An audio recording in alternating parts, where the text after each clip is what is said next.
When we left off on Wednesday, we were talking about addition to pi star.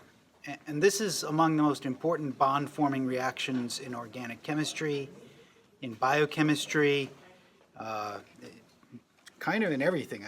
And really because addition to C double bond O is of such primary importance. But if you go look at biochemical mechanisms that are going on in any biochemistry class, if they don't usually talk about the detailed mechanisms, you're not doing SN2 reactions to assemble proteins or peptides or oligonucleotides.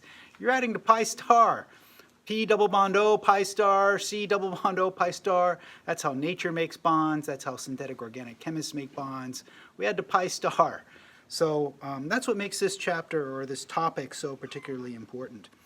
And when I left off, I was giving you an important set of numbers that talked about the electrophilicity of carbonyl derivatives that comes from methyl anion affinities. And it's not the exact magnitude of these numbers that, oh, you're wondering why the, let me go ahead and start over because,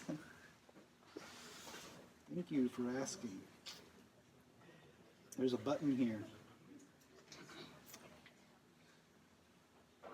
Give it a second though.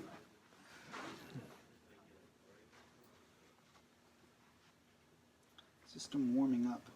Well, I've got this huge checklist of things, and if I don't do everything right, I have to come back and re-record the lecture, and it is impossible to duplicate the enthusiasm when you guys are not in the room. There's no, why would I? All right.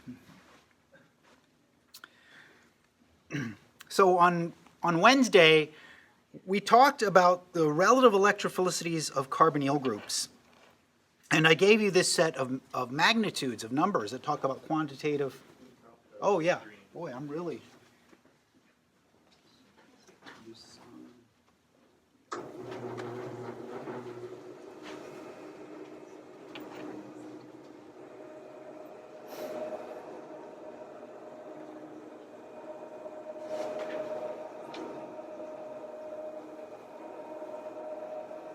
Jason, I'm thrilled that there's, when I look at my iPhone recording, there's a periodic table behind me. Love it.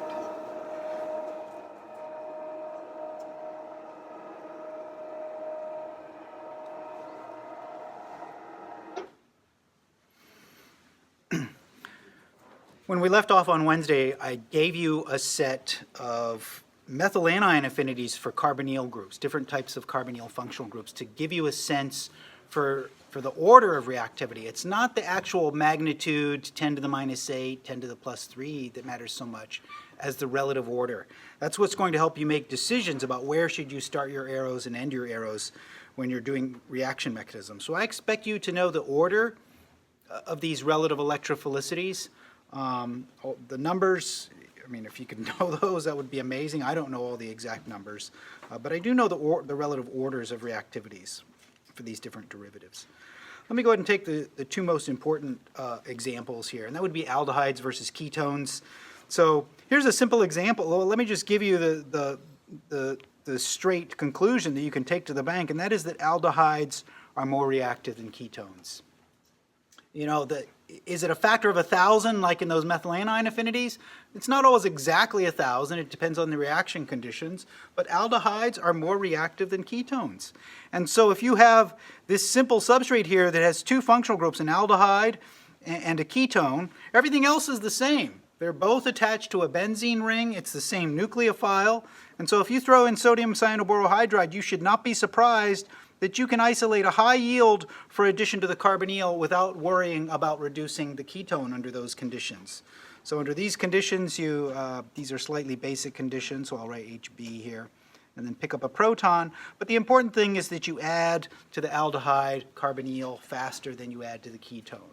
And if you looked at those numbers in that previous table for the methyl anion affinities, it would tell you that you could add to that aldehyde in the presence of an amide or a carbamate or a urea or other derivatives. Okay, so Aldehydes are more reactive than ketones. One particularly important transformation that you learn when you take an introductory course in organic chemistry is the addition of alkylithiums and Grignard reagents, organomagnesium reagents, to esters. And you just need to know that you add twice to esters. You can't stop. With these types of powerful nucleophiles, you can't stop at a single addition. Let's go ahead and walk through that mechanism so we can understand and how it relates to the reactivity of ketones versus other derivatives. So here I've taken phenyl magnesium chloride. It could be phenyl magnesium bromide. It could be phenyl magnesium iodide, methyl magnesium iodide, methyl lithium. Doesn't matter. These all add to the carbonyl easily. And then you make a tetrahedral intermediate when you do that. So I'll go ahead and draw out that tetrahedral intermediate. Here we go. Push the electrons up to that carbonyl oxygen, so it's now O-. I've made a new carbon-carbon bond. I'm just going to write pH instead of drawing the carbon-carbon bond. And then we can see that there's an alkoxide here, and that's going to act as a leaving group.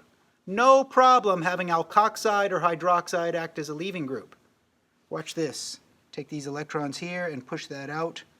Let me use a red arrow for that, and I'll push that out. No problem for alkoxide and hydroxide to act as leaving groups. Now, you may have heard somewhere that alkoxide and hydroxide are not good leaving groups. That's for SN2 reactions. I can take exactly the same kind of nucleophile, an alkoxide, just like my O- down below here, right? Let me just take this O-, but have it on a separate molecule. And now there's no way you're going to get this to displace a leaving group like an alcohol or an alkoxide. Now if I try to displace a leaving group over here, no way. I don't even want to draw an arrow for that, but I'll draw it in dashed form. No, that doesn't act as a leaving group. So not for simple SN2 processes, but it works down here because the overlap, the orbital overlap is extraordinary. The electrons in this lone pair non-bonding orbital are overlapping in space with sigma star. You can't stop that lone pair from pushing out the leaving group. Doesn't matter whether it's O- lone pair, carbanion lone pair, nitrogen anion lone pair, you can't stop it from pushing out an alkoxide leaving group. And that's going to regenerate a carbonyl group, which is marvelous because C double bond O is fantastic. Let me go ahead and draw out that new derivative. And this new intermediate that we generate is a ketone. You can't stop at the ketone when you add to an ester. If you knew the orders of reactivity for esters versus ketones from that last slide that I showed you, you'd know that ketones are more reactive than esters. So the next time there's a phenyl magnesium chloride floating around in your solution, and there's 6.02 times 10 to the 23rd phenyl magnesium chlorides floating around in solution. The next one you look at is not going to attack the ester. The next one you look at is going to see this ketone that just got formed and say, hey, look at that. Oh yeah. Right? Ketones are more reactive than esters. You can't stop at the ketone if there's any leftover molecules of phenyl magnesium chloride. And there will be leftover molecules of phenyl magnesium chloride. So the next phenyl magnesium chloride is going to ignore the ester, and then it's going to add to this new ketone that you just formed. And you can't stop that from happening. And so the end product, well, the product that you get before the aqueous workup, we don't like to isolate anionic species in the laboratory. We like to extract neutral compounds into organic solvents and then evaporate the solvent. So this is before you do the workup. There'd be some magnesium chloride salts floating around. Don't worry about those. Those aren't so important. Let me put the charge on there. Okay, so alkylithiums, Grignard reagents, they add twice to esters because you can't stop at that reactive ketone because the ketone is more reactive than your ester starting material. Now, let's go ahead and take a look at what's the effect of having cyclic ketones. What's the effect of putting things into a ring? I'm going to give you some relative rate constants. These aren't absolute rate constants. You know, I like relative rate constants because the numbers are simple. If I give you absolute rate constants and then we start using the units like per molar per second, it just adds a lot of weight and confusion to that. I'm just going to give you how fast they all react relative to acetone. That's our base model here. Our canonical example is acetone. And so if you compare how fast you can add a hydride group into a hydrido group into these carbonyls, add a nucleophile into these carbonyls, could be other nucleophiles. I've got numbers for sodium borohydride. So how fast can you add a hydrido group to these different ketones? cyclohexanone is more reactive. It's more reactive. It's 10 times more reactive than acetone. You know, what's with that? Let's go ahead and move a little further. I'll tighten that ring up a little more and go to a 4-membered ring, and now it's 20 times more reactive than acetone. And this cyclopropanone over here, well, you kind of get the trend. I don't have a number for that. We'll talk about that shortly. What's the number for that? I'll bet it reacts faster than the cyclobutanone, just following my trend here. Now here's what's happening here in this reaction. You're starting off with a ketone here. And in this ketone, like acetone, that bond angle is about 120 degrees. That's about a 120-degree bond angle. That's what you expect for an sp2 hybridized atom like that carbonyl carbon. But when you reduce this down or add some nucleophile, this R group could be an H or whatever, now you expect 109-degree bond angles, 109.5. Do I care about I don't care about the 0.5. 109 degrees. It's smaller than 120 degrees is all you care about. Boy. You don't want to be, you don't necessarily want to be at 120 degrees if you're in a tiny ring. That's going to suck. It's going to make you more reactive.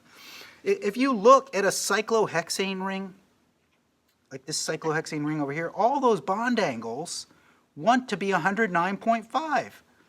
There's bond staggering. That's what makes cyclohexanes so strain-free. Now, when you look at the ketone, that's not 109.5.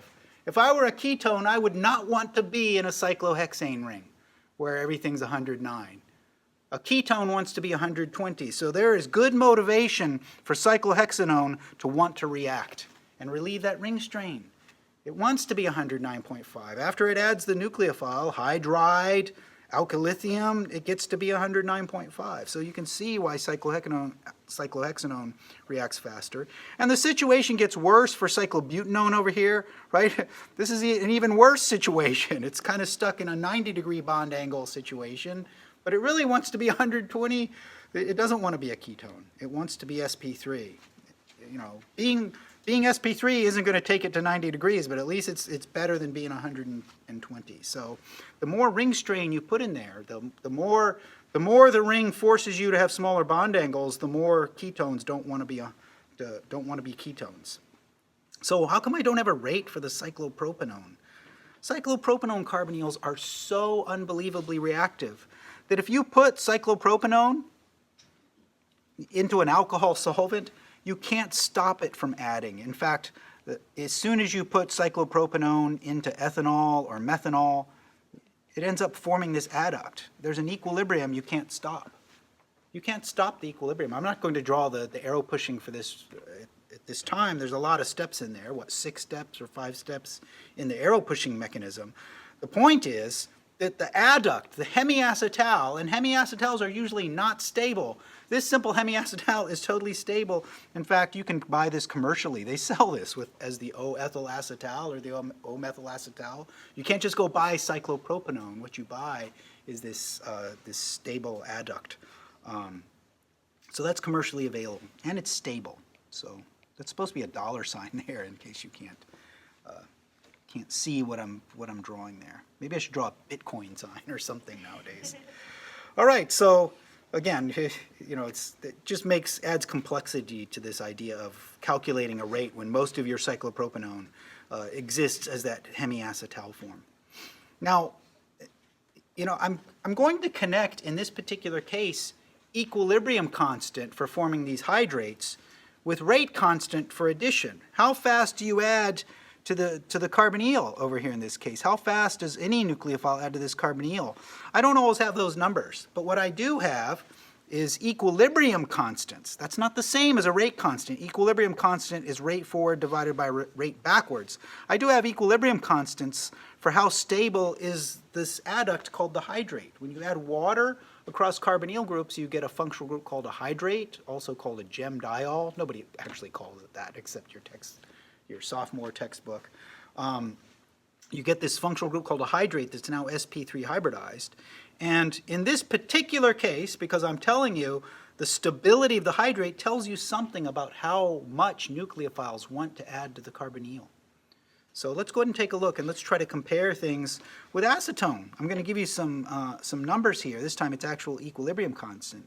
The equilibrium constant for formation of the hydrate, if you just take acetone and you put it into water, the equilibrium constant for addition of water to acetone is about 0.008. So the ratio is about 8 to 1,000. There's very few hydrates in a solution of acetone in water. It mostly exists as C double bond O, as carbonyls.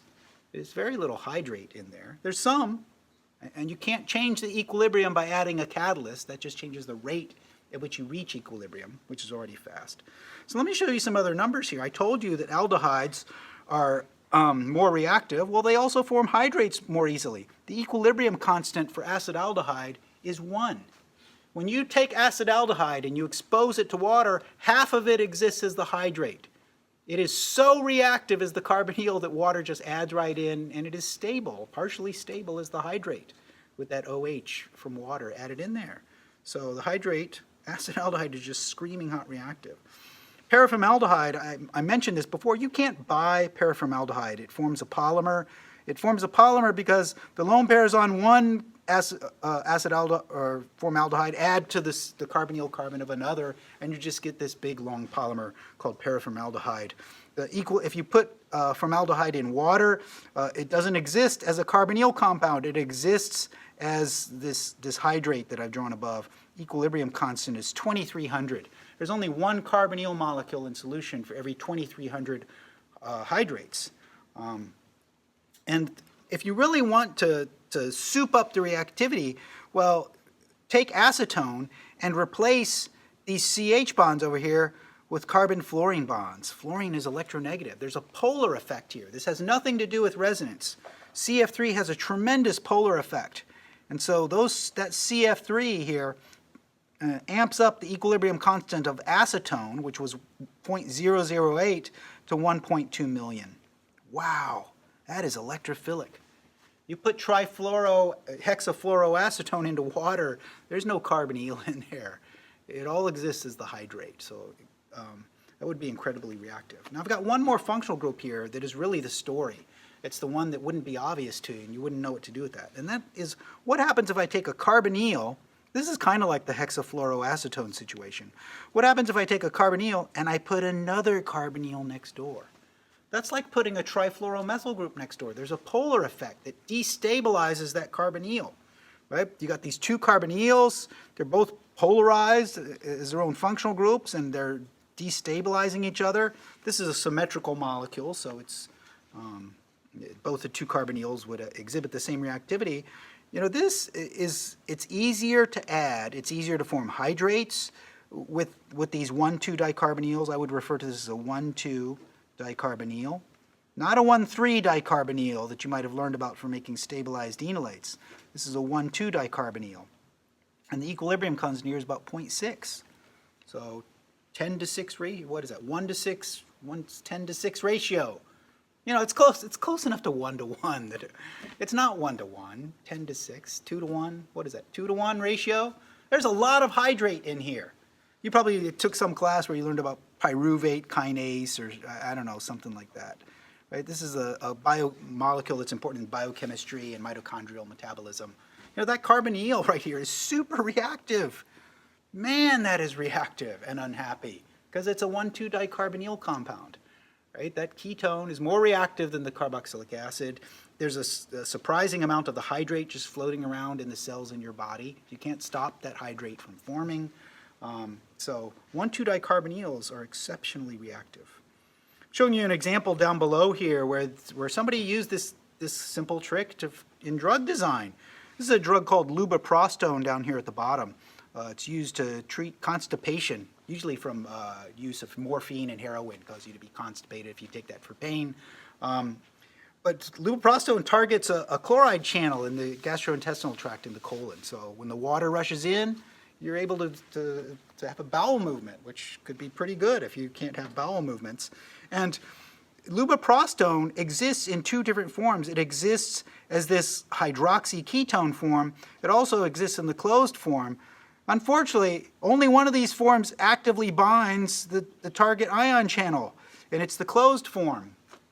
And so what did they do? They weren't getting a good ratio of these. Most of it existed in this acyclic form. What they did is they said, hey, we've taken a class like Chem. We know this fluorine effect. What they did is they put these two fluorine atoms next to the carbonyl in order to destabilize the carbonyl. Those two fluorine atoms destabilize that neighboring CO. Make it more reactive. And it drives the equilibrium over to this side. And the two fluorines just, you wouldn't know, but the two fluorines don't inhibit the binding. They don't negatively inhibit the binding. So they just wanted more of this closed active form, right? Would you rather take 2 pills a day or 1 pill a day or 10 pills a day or one? You wanted to have more potent compounds that exist, spend more time in an active conformation. All right, so carbonyls are reactive. The stability of products like a hydrate don't always tell you about rates, but in this case, it correlates quite well with what we know about the rates of carbonyl derivatives, the equilibrium constants for these hydrates. All right, sometimes, a lot of times, for most of the nucleophiles that we talk about in this class, we talk about powerful nucleophiles in modern organic synthesis. Powerful nucleophiles like carbon-lithium bonds, right? Those would easily add to some sort of a carbonyl. I guess I already have that written down below here. Right? You would expect a carbon-lithium bond, that nucleophilic bond there, to very easily add to an aldehyde or a ketone or an ester, other types of derivatives. And that would make a tetrahedral intermediate that's anionic. And then in the second step, you could pick up that lithium cation. This is the way I would draw the arrow pushing mechanism for this process.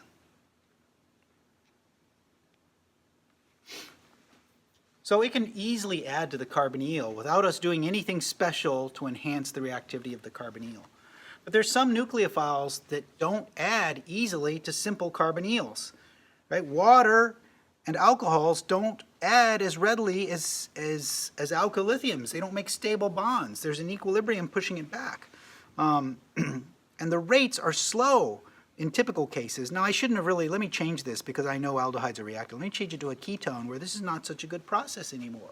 Or I could change it to an ester where you can't easily form the hydrate. Now when you change that to anything other than an aldehyde, this is not such a good process anymore. And so you need to help oxygen nucleophiles. Oxygens are way crappier as nucleophiles than amines. They're crappier than alkoxides. So water as a nucleophile is way less nucleophilic than amines, than hydroxide anion, than amide anion, than carbanions.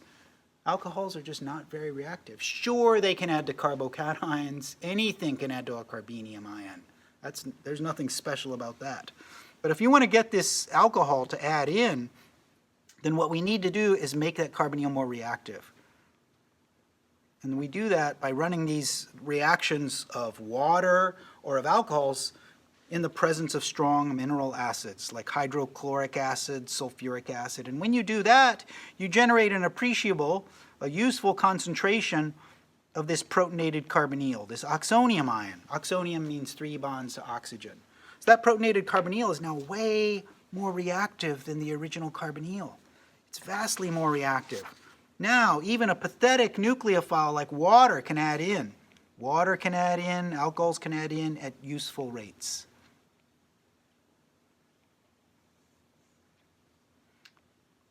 So for oxygen nucleophiles like water, alcohols, you have to protonate carbonyls. You have to protonate esters to get water to attack. You have to protonate carboxylic acids to get water to attack. That's the basis of Fischer esterifications, of hydrolysis of esters under acidic conditions, of acid-catalyzed acetal formation, protecting groups based on acetals. You run those under acidic conditions to protonate the carbonyl. That's with oxygen nucleophiles. Now you got to be careful. You might be thinking, oh, well, if acid's so good, let me take a medium nucleophile and I'll dump some acid in there. I'll get both effects at once. I'll both protonate the carbonyl and have my powerful nucleophile in there. Well, hold on, because you can't be taking strong nucleophiles like amines, hydroxide, alkylithiums. You can't put those in the presence of strong acids. As soon as you mix those things together, this methyl lithium bond, which is so nucleophilic, is going to go, hey, hey, hey, whoa, there we go, look at that. You're not going to get any protonation of the carbonyl. You're simply going to destroy your alkylithium reagent or protonate your ammonia or protonate your hydroxide anion. You can't just, it's only with water that you can do this because water protonates reversibly. So if you're looking to destroy a good bottle of methyllithium that you spent good money for and turn it into methane gas, I'm trying to draw in black here, that would be a good way to do it. Try, you can't use this acid catalysis trick with strong nucleophiles. You're just going to waste your reagents there. So it works with water because when you protonate the water, you can pull the proton right back off of water. So you can't do this with ammonia or hydroxide because those would pick up the proton and that would be the end of those reagents. Okay, so so don't draw protonation of carbonyl groups when you've got strong nucleophiles in there, but that works fine with water. Okay, I want you to remember that I'm just kind of drawing an MO diagram here to remind you that if you wanted to, what's the impact of protonating a carbonyl? If I take a pi star for a carbonyl, and then I protonate the carbonyl, or I have a methyl group on the carbonyl, that positive charge makes the carbonyl more reactive. Protonated carbonyls are easier to add to. The LUMO is lower in energy. The pi star is lower in energy. It is easier to add electrons into this lower energy orbital. That's the effect of having O+.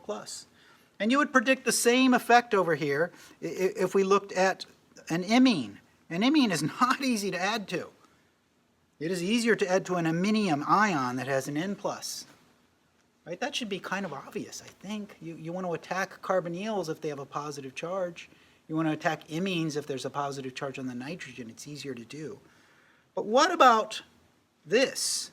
Right? I can tell you, here's what I can tell you. I can tell you, just based on simple MO theory, that an iminium ion with a positive charge on nitrogen ought to be lower in energy. It ought to be easier to add to an iminium ion.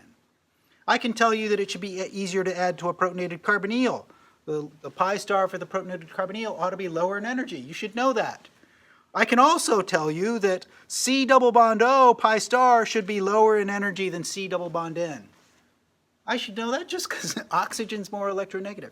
But what I couldn't possibly tell you, based on any diagram like this, is which of these are lower in energy. I can't tell you that from a qualitative MO diagram. There's no way for me to tell you what's more reactive, an iminium ion or a carbonyl. And so I'll give you the information you need to sort that out. Let me go ahead and talk about some reagents that have varying selectivity. So, and I'm going to try to make these simple reagents, for example, hydrido group reagents. And I'm wondering where, simple hydrido group reagents. And I'm going to start off with sodium borohydride. It would be the same order of reactivity here for if I used lithium aluminum hydride. But if I take these species here and I react them with sodium borohydride, the sodium is not really important. Should I draw the sodium cation here? It's a tetrahydridoborate nucleophile. There's a negative charge on boron. Boron doesn't want that negative charge. And so these bonds to boron are nucleophilic. And they'll add hydrido groups to all four of these functional groups with no problem. You can add that hydrido group over here to a simple imine. That's not easy. Wow, kind of amazing. It's impressive that that can reduce an imine. You could add it to a carbonyl. You should already know that you can reduce ketones and aldehydes with sodium borohydride. You may not know that you can reduce iminium ions with sodium borohydride. And I bet you've never seen an oxonium ion like this one over here, but if you put that in the presence of sodium borohydride, it would add even faster. Tetrahydridoborate can add hydride groups to all four of those functional groups. But we have some very choosy functional groups in organic synthesis that have been designed to be choosy. Let me give you an example of one. If you want to make tetrahydridoborate more choosy, what you do is you put this electron withdrawing cyano group, or electronegative cyano group on there. Boy, that's very frustrating. That cyano group is polar. And now those BH bonds are less nucleophilic. You don't really want to have a boron with a cyano group on there after you transfer the hydride. This is so choosy and unreactive, it only reacts with these last two species, it only adds to the aminium ion and the oxonium ion. And there's one more group. Let me go ahead and add one more group here to just completely uninteresting. If you wanted to go even more reactive, throw in a carbenium ion, right? Any of these could add to a carbenium ion. Even cyanoborohydride could add to the carbenium ion if you had one in there. It's not really we're not really talking about pi star anymore, but if I just wanted to march in order of reactivity. Sodium cyanoborohydride can add to aminium ions. Now what's the generalization you would make about the cyanoborohydride? How could I look at those 5 species and guess which 3 are going to react with the cyanoborohydride? Is there some simple statement we can make about which ones should react with cyanoborohydride? I see one simple part of the structure that would allow me to make that prediction. Yeah, they're all cationic. Cyanoborohydride reacts with the cationic electrophiles. Right? As soon as you put a proton on an imine, if you came over here and you protonated that imine, suddenly it would react with cyanoborohydride. If you could manage somehow to stick a proton on this carbonyl, it would react with cyanoborohydride. I'm not saying that's easy to do. Now let me show you one last hydrido reagent that you've never seen before that's even choosier. So an even choosier reagent would be a hydridosiliconate. You've never seen that before.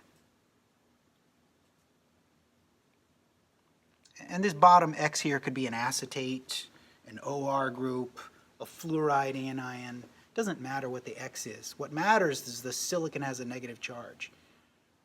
And the silicon clearly has too many bonds to be comfortable. It wants 4 bonds, now it's got 5. And it wants to get rid of this hydrido group. And that will react with the protonated carbonyl, the oxonium ion. It will react also with a carbocation if you happen to have one in solution. So this hydridosiliconate species can easily add to these last 2. Okay, I've told you enough about the relative reactivity of these double bonded species. Imines, ketones, iminium ions, oxonium ions. You get a sense for the relative reactivity here. So reactivity goes in this order. Reactivity. Everything is less reactive than the carbenium ion. Oxonium ions come next, then aminium ions, then ketones, and then imines. And based on this order, I can answer this question now about which of these 2 is more reactive. What's more reactive? An aminium ion? What's lower in energy? The aminium pi star or the carbonyl pi star? The aminium pi star. Aminium ions are more reactive than ketones and aldehydes. Aminium ions are more reactive than ketones and aldehydes. Right? Cyanoborohydride, this species over here, is choosy. It doesn't add into the ketone. It'll add into an aminium ion, though. And that's the basis for a very common transformation in organic synthesis called reductive amination. We're going to talk about aminium ions. They are so critical to modern organic synthesis, to biology. So we're going to spend some time talking about aminium ions because you want to talk about pi star, that's important, aminium ions. They should have had a whole chapter on aminium ions when you took introductory organic chemistry. And usually they just have chapters on carbonyl groups. Okay, so let's talk about some of the things that aminium ions can do that are important. Important for organic synthesis, important for biochemistry. So one thing that you can do with an aminium ion that is completely boring, if there's a proton on there, you can deprotonate it. Duh. I mean, that's kind of not very exciting, but okay. There we go. The other thing that you could do with an aminium ion is deprotonate it in a different place. If there are protons on that alpha carbon, you can pull off that proton. Well, I got my colors all reversed here, but that's okay. You can pull off that proton and make an enamine functional group. And that's an important functional group. Once you make an aminium ion intermediate, you can now, depending on where you've got protons, if you've got protons on the nitrogen, you're going to end up with an imine. If you've got protons on this alpha carbon, you're going to end up with an enamine. And if you've got protons in both places, you're going to end up with an equilibrating mixture of enamines and imines, and you will be in hell. So we tend not to mix together those kinds of substrates. You usually, if you want to make an aminium ion, you usually put 2 R groups here, so it can't make the imine, and then you can only end up with one species. So you wouldn't want to do this if this was an H. You'd end up with a mixture of imines and enamines. And the last thing that iminium ions can do, based on what I told you just on that previous slide, is that you can add nucleophiles in very easily to iminium ions. They are more reactive than carbonyl groups. Wow, that's pretty powerful. They're more reactive than carbonyls, and so you can easily make adducts out of those. Sometimes reversibly, if nucleophile is like hydroxide or another amine molecule, or irreversibly. So you can get adducts. So these are the important things that iminium ions can do. Let's go ahead and take a look at a few reactions that involve iminium ions, and it wouldn't necessarily be obvious to you what's going on in the reaction mechanism. So here's a reaction. Well, first let me walk through the arrow pushing mechanism, and this is going to seem laborious to you. It's going to be a 6-step mechanism to get to the product of this reaction. But the key intermediate in this mechanism, this arrow pushing mechanism, is an iminium ion. And it's going to take us 5 arrow pushing steps to get there. So here's the way we're going to do this. I'm going to acknowledge the fact that there are these species in solution. In this case, you've got an aldehyde. Instead of a ketone, you've got an aldehyde here. You've got an amine. This is called aniline. It's phenylamine. And there's some sort of an acid catalyst. Now, you don't want to throw in a strong acid here. What would happen if I threw in hydrochloric acid? Well, that would just protonate the amine. Game over. You never throw strong acids in if you're trying to make imines or iminium ions. You throw in weak acids like acetic acid. 95% of the time it's acetic acid because that's the cheap one. Or if you're in a biological situation, there's lots of weak acidic species inside of a cell. Now, so here's the way we are going to push the arrows in this class for making iminium ion intermediates. We're going to start off by adding into pi star for the carbonyl. We're going to add to the carbonyl group. The reality is there is a hydrogen bond between the acidic species and the carbonyl, but we can't push arrows with hydrogen bonds. So I have chosen in this class that we're going to draw the mechanism by adding the nucleophile first and protonating second, because we can't push arrows with that hydrogen bond to the HA. So we're going to draw out this Switter ionic intermediate now that has a plus charge on the nucleophile amine that just added, and a minus charge over here on what used to be the carbonyl. I'm not going to draw the H that used to be attached to the carbonyl group. Sometimes I circle charges if I think that just looked kind of like a bond. So sometimes I circle charges if I'm worried it's too small for you to see. Sometimes I circle them just so it doesn't look like a bond. So there's no rule about when to circle charges. It just looked like a bond there. So now we've got that acid that's been patiently sitting there, and now we can pick up that proton. Now I don't actually have any A- floating around. You might wonder, well, here's what's going to happen. Let me just help you see forward. We have to get a proton off of here and put it over here. What's the order of those steps? Well, I don't have any A- yet in my mechanism. And I told you, you add acid to the reaction. The conditions are slightly acidic. Imine formation is fastest under slightly acidic conditions. Not pH 7, pH 6, pH 5, if you want the fastest rates.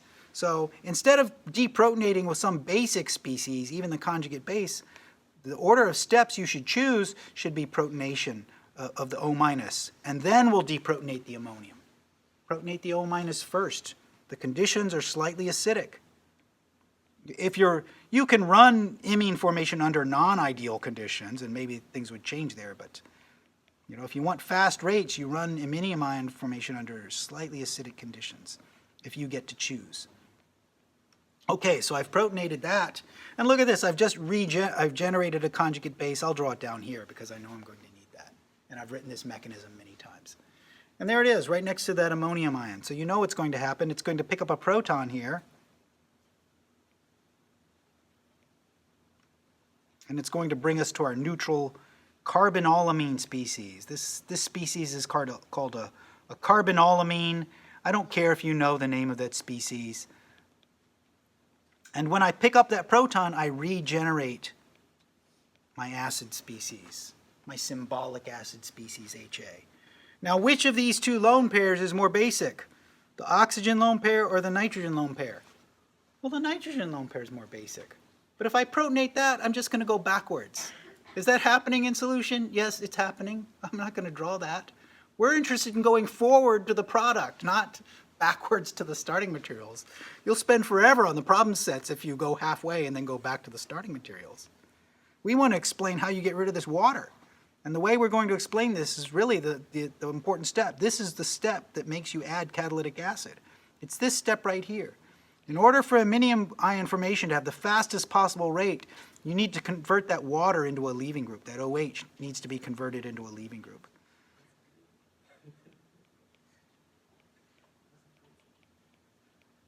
And there we go. Now it's an amazing leaving group. And this lone pair has just been sitting there on nitrogen waiting. Just waiting for you to touch a proton on that oxygen. And the second you stick a proton on that oxygen and turn it into water, it's going to get pushed out. Goodbye. There we go. And this makes an aminium ion. What an important, incredibly important mechanistic intermediate, that aminium ion. And I'm going to kind of flip the orientation around so it's oriented the way the carbonyl was. But here's the aminium ion intermediate that we generate. Let me just leave a line there because I didn't tell you what that group is. Here's our aminium ion intermediate. That's the key intermediate. It's 5 steps, and I expect you to know these 5 steps. I expect you to know the order of the steps that we use in this class, that 5-step mechanism for forming an aminium ion. I'm sure there will be mechanisms that you have to write, I assume, on our problem sets where you have to make aminium ions. The last step is kind of less interesting. It's the aminium ion that's interesting, but we still have A- floating around. If you've kept careful track, there's A- floating around. And the last step that's going to take us to the imine here, that's what we're trying to explain, is going to be deprotonation of the aminium ion.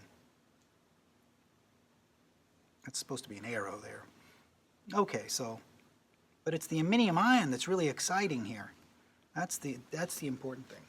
5 steps to an aminium ion. Once you've got an aminium ion, you're 1 step away from enamines, imines, adducts, where you've added to the carbonyl type carbon of the imine. Okay, so aminium ions are super important. Let's go ahead and take a look at a few reactions, couple reactions that involve aminium ions. Sometimes they're obvious, sometimes they're not. Here's a reaction we teach in our introductory organic chemistry classes called reductive amination. We teach it at the very end of chemistry 51C here. And something magical is happening. You're stapling together an amine and a carbonyl, and you're making a bond here. You're adding an H to that carbon atom, whether it's obvious to you or not. There was an H that got added there. So, and that's now totally stable, that carbon-nitrogen bond. That nitrogen is never going to leave the carbon and reverse. What's happening here? What's happening in this reaction is you're very rapidly generating an aminium ion intermediate. That's a very fast reaction. So I'm not going to draw all the steps again for that aminium ion formation. I expect you to know that if you're running some sort of a reaction in the presence of catalytic acetic acid, or here I'm telling you, it's buffered to pH 5. So if you have an amine in here, and you've got an aldehyde or a ketone, as you do in this reaction, that there's a 5-step mechanism. I'll just write 5 steps. There's an easy 5-step mechanism that'll take you to an aminium ion intermediate. And that aminium ion will look like this.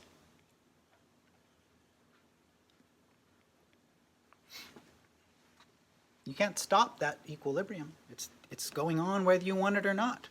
It's going on whether it was important for your mechanism or not. It could be far from the functional group that you really want to talk about, but this aminium ion formation is going on. And once you make the aminium ion, right, notice that they've thrown in sodium cyanoborohydride, that choosy hydridoborate reagent. Sodium cyanoborohydride is choosy enough that it doesn't react with the ketone. You don't have to worry about reduction of the carbonyl. Let me not put that arrow there. It's too choosy for that. But as soon as you generate a small amount of this aminium ion intermediate, the cyanoborohydride adds into that. There we go. And that's what explains the formation of this final product here. This is called a reductive amination, and there's a key aminium ion intermediate in here. They use cyanoborohydride because it doesn't add to the ketone quickly. And if you use sodium borohydride, you would just get ketone reduction. You don't... Why add the amine in there if you just want to reduce the ketone to an alcohol? So, super important. It may seem like a lot. How can that be rapid? It's 5 mechanistic steps. You know, arrow pushing steps can all be fast. It's facile equilibrium. I'll show you another example. we usually teach this reaction at the end of introductory organic chemistry classes. This is called a Novonagel condensation. It might look like something called an aldol condensation to you. But you can see what's happening here in this reaction is that we're deprotonating next to these two carbonyl groups. These protons here are more acidic than water, than the H's of water. 1,000 times more acidic than water. Boy, it is easy to deprotonate those. And that should be surprising. You can't deprotonate ethane and make a carbanion. But when you're next to two carbonyl groups, those carbonyl groups are so good at stabilizing the negative charge that it makes those CHs more acidic than water. So if you can throw in some sort of a base, you're going to have carbanions floating around. But that's not really the important thing that's going on here. If you look at the base that people use in this reaction, this is called a Novonagel condensation, Knovenagel condensation. And in this Knovenagel condensation, the Novonagel condensation, if you look through the literature over and over again, they don't add ethoxide anion. They don't add triethylamine. They don't just choose random bases. It is always a secondary amine with two alkyl groups and one H. Why do they always use piperidine and cyclic amines or diethylamine? Right? This isn't just a random choice. The reason why they're adding those bases in there is because the conditions that work the best are conditions that form an iminium ion.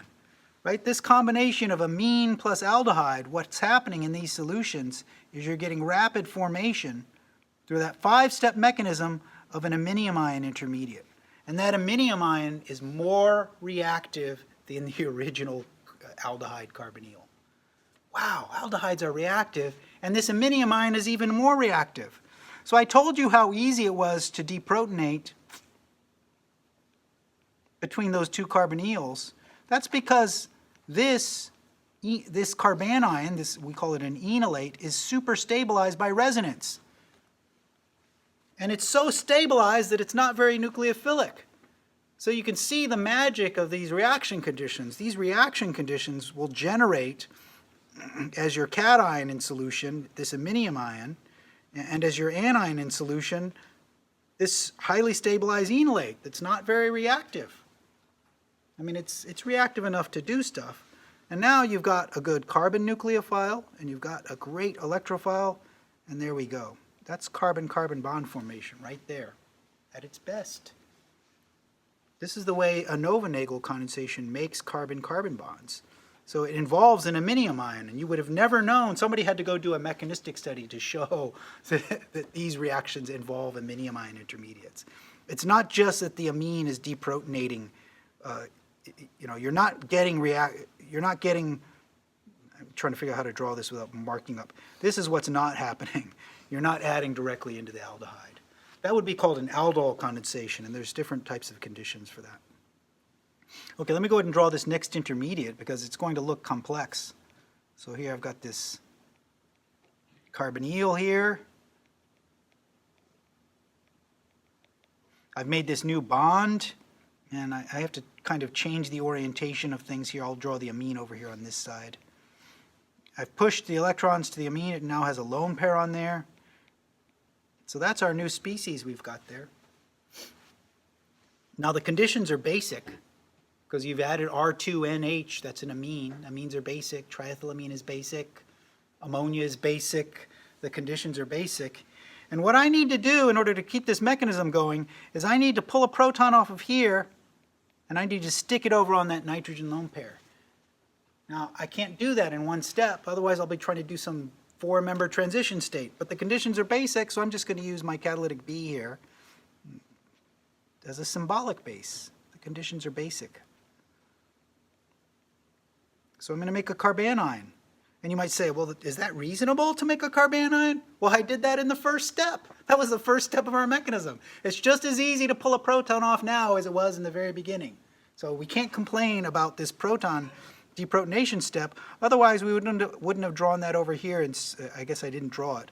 We wouldn't have been able to talk about that happening in step 1. That's more acidic than water. It's still more acidic in water, even when I have that extra alkyl amino group on there. And so this is going to make this The next intermediate here.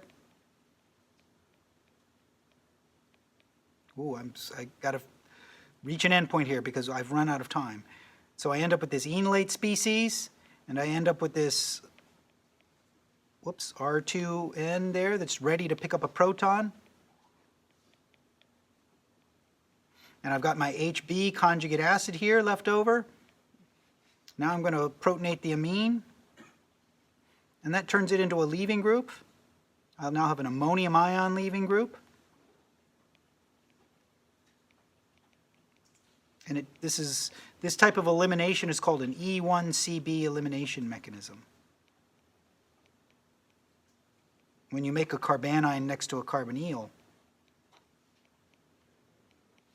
and then use that carbanion to push things out.